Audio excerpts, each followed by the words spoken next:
Upcoming ప్రోమోలో రాఘవయ్య తాతగారు తన మనవళ్ళైన దర్శన్ ఇంకా రోహిత్లని ఇద్దరిని లోపలికి వెళ్ళి ఇంటి లోపల ఉన్న 2 బస్తాలను తీసుకొచ్చి రచ్చబండ దగ్గర వేయండి అని దర్శన్కి ఇంకా రోహిత్కి ఇద్దరికి చెప్తూ ఉంటాడు.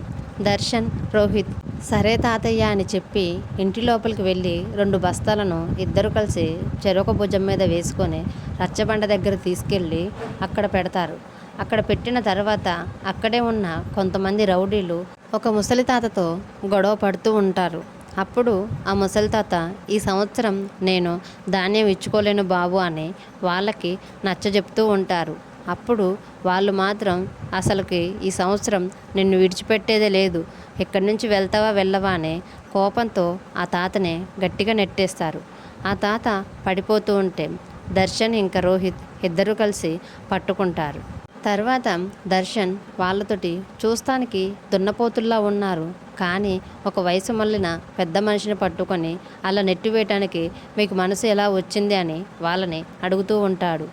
కనీసం మీరు ఆయన పెద్దరికానికైనా మర్యాద ఇవ్వాలి కదా అని వాళ్ళతో అంటారు. అప్పుడు వాళ్ళు అసలుకి మేము ఎవరో తెలుసా నీకు, మేము నాయుడమ్మ మనుషులమని దర్శన్తో చెప్తూ ఉంటాడు. దర్శన్ వాళ్ళతోటి కోపంగా మాట్లాడుతుంటే అక్కడ ఉన్న తాతయ్య, బాబు వాళ్ళతోటి గొడవలు ఎందుకు, నేను ఎలాగైనా బియ్యాన్ని సర్దుబాటు చేస్తాను బాబు అని దర్శన్తో చెప్తూ ఉంటాడు. అప్పుడు దర్శన్, ఎవరో ఒకరు ఇలాగ వచ్చి బెదిరించినంత మాత్రాన మీరు మీ బియ్యాన్ని ఎలా వదులుకుంటారు అని ఆ తాతతో అంటూ ఉంటాడు.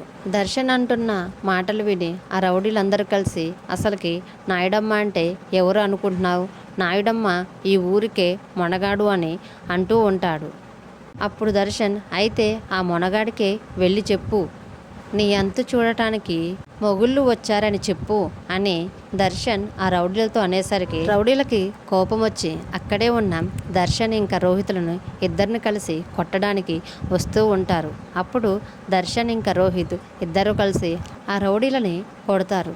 తర్వాత రౌడీలు వాళ్ళ దెబ్బలకు పారిపోయి నాయుడమ్మ దగ్గరికి వెళ్ళి జరిగినదంతా నాయుడమ్మతో చెప్తూ ఉంటారు. అప్పుడు ఆ నాయుడమ్మ, ఎంత ధైర్యం ఉంటే నా మనుషుల జోలికే వస్తారు, నా మనుషుల్నే కొడతారు, రాఘవయ్య వాళ్ళు మనవళ్ళు చేతిలో అయిపోయారు అని అనటంతో ఈ ప్రోమో అయిపోతుంది. అప్కమింగ్ ఎపిసోడ్లో ఏం జరుగుతుందో తెలుసుకోవాలనుకుంటే మన ఛానల్ని లైక్ చేసి సబ్స్క్రైబ్ చేసుకోండి.